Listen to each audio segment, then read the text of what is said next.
Hi, welcome to Algebra 2 Common Core. We're going to continue our work that we completed in the last unit and introduce a new function. The function that we're looking at today, we're going to start by calling the what power function. So we're still talking about exponents. Looking at the first problem, it says, what power do I need to raise 2 to equal the number 8? Now if we think about this, we know that 2 to the third power is equal to 8. For B, what power do we need to raise 3 to get 9? 3 to the second power is equal to 9. What power do we need to raise 6 to get 36? That would be 2 because 6 to the second power is 36. What power do we need to raise 2 to get 32? And that answer is 5 because 2 to the fifth is 32. What power do we need to raise 10 to get 1,000?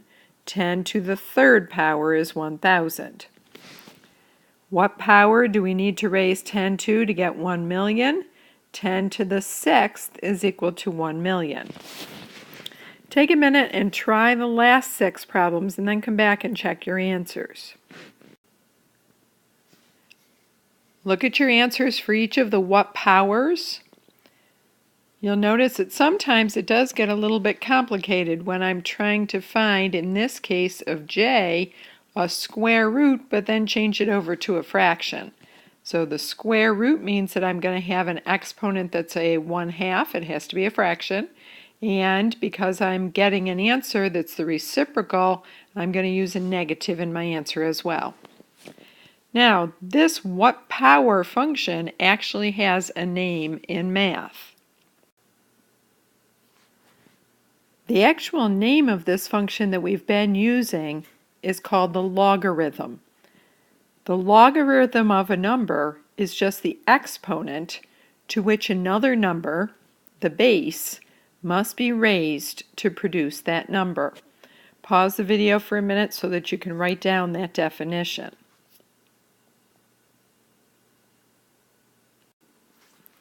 So tonight we're going to learn how to write exponential functions as a logarithm and how to convert from a logarithm back to an exponent, an exponential function. That's going to be important for all of our work in this next unit. Now, where did this logarithm come from? As it turns out, the logarithm was invented a long time ago. In 1614, the mathematician John Napier invented the idea of logarithm, and he called it a logarithm. He wrote about it in his book, Description of the Wonderful Rule of Logarithms. He saw the need for a new function that would be connected to exponential functions so that we could figure out a way to solve for the exponent. So a logarithm is just an exponent. So as you go through tonight's lesson and this whole unit, just keep reminding yourself that a logarithm is just an exponent. When we write a logarithm, we're going to abbreviate the word logarithm as log. Now you'll notice that the log notation looks very much like what we just saw in the what power function. So we introduced the what power function to remind you that all we're really doing is looking for the power. So a log has to have a base. The base is the number that's written as a subscript, kind of to the right and a little bit lower than the word log. X is the number that I want to find. So I want to say log to the base b of x. Technically, we're really solving for the y because we are finding what exponent b has to be raised to give us the answer of x. So this tells us that our log is actually exactly the same as the expression b raised to the y equals x. So we're going to be using this notation and converting back and forth between logs and exponentials tonight. Let's start by taking a look at the graph of the exponential function y equals 2 to the x. And then tonight we're going to introduce the inverse of this graph. So we've been graphing functions like y equals 2 to the x for several weeks now. So let's make a table of values. And let's use x values for our exponents. So for example, -2, -1, 0, 1, 2, and 3. So fill in your table and plot your points for the function y equals 2 to the x. Check your table of values. Your graph should look like mine.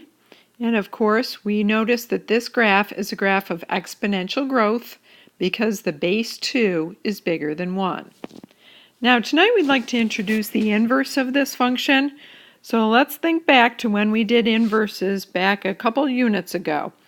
Remember that we're going to take our table of values and we're going to interchange the x and the y.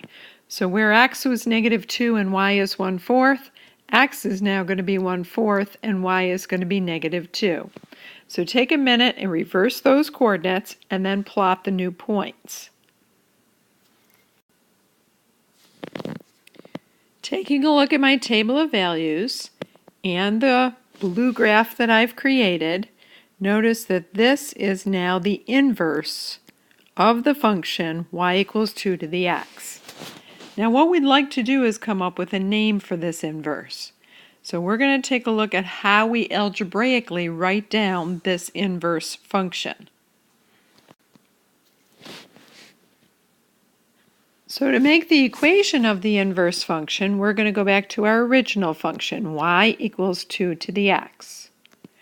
Remember that when we're finding an inverse equation, we're going to replace the x with y and the y with x. So I now have the new equation, x equals 2 to the y. If I want to solve for the y in this equation, the only way that I can do this is to rewrite this exponential as a logarithm. So rewriting this, I'm going to get y is equal to log to the base 2 of x.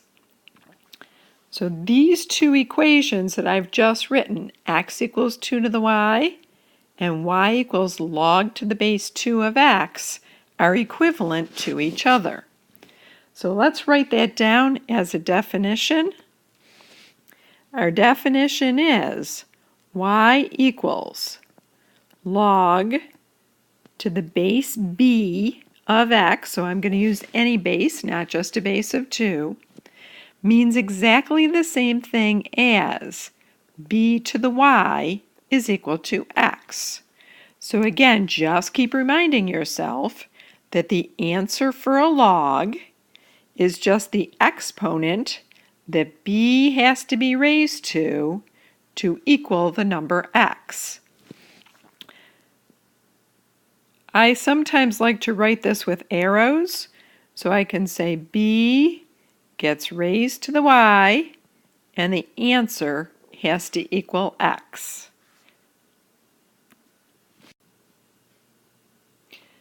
So now let's use this definition to practice rewriting exponential equations as logs.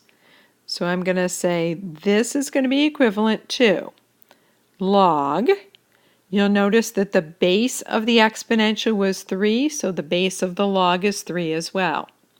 Log to the base 3 of x is equal to y. Once again, if you re-look at this with the arrows, 3 raised to the y equals x. That's exactly what I began with, so these two expressions are equivalent to each other. How about 2 to the 4th equals 16? This would be written as log to the base 2 of 16 equals 4. Check your work by beginning with the base, raising it to the log answer, because that's always my exponent, and that's equal to the number 16. So these two expressions, 2 to the 4th equals 16, and log to the base 2 of 16 equals 4, are equivalent to each other. X to the 5th equals 32. Let's rewrite that as a log. So that would be log to the base x of 32 is equal to 5. Always remember that the exponent on the exponential, in this case 5, is always the answer for the log. 1,000 to the 1/3 equals 10. I would rewrite that as a log by saying log to the base 1,000 of the number 10 is equal to 1/3. Think back to that what power function that we talked about previously. The log means that I want to know what I have to raise 1,000 to get an answer of 10. Well, 1,000 has to be raised to the 1/3 to get an answer of 10. 4 to the x equals 64. That would be log to the base 4 of 64 equals x. In tomorrow's lesson, we're going to be solving for these variables. But for right now, I just want you to be able to convert between exponential form and log form. In this example, log to the base 3 of x equals -3. Again, always look back and make sure that the exponent in the exponential form is the answer in the log form. Now let's practice going in the other direction. If you're given the log form, you should also be able to write it in exponential form. Again, I like to use the arrows, or you can just think of beginning at the base. So the base of this log is 4. The exponent is the answer for the log, so that's 2. So 4 to the second is equal to x. And again, the arrows look like this. Begin at the base, 4. Raise it to the second, equal it to x. In this case, don't get confused when the log is written on the right side. We're still going to begin with the base, raise it to the answer for the log, and set it equal to the number that came after the log. So in this case, x to the third is equal to 125. For this one, we're going to begin at the base 2, raise it to the answer -3, and that should equal x. For number 10, 2 to the 4th would equal x. For number 11, x to the 1/2 is equal to 6. And for number 12, 49 to the x is equal to 7. Now I'm going to fill in some you try it's for you to try on your own, going back and forth between log form and exponential form. Please write these you try it's in your notes in the box on that page, and then go ahead and do the conversions. When you're done, come back and check your answers with mine. Welcome back. Check your log expressions in problems 1, 2, and 3.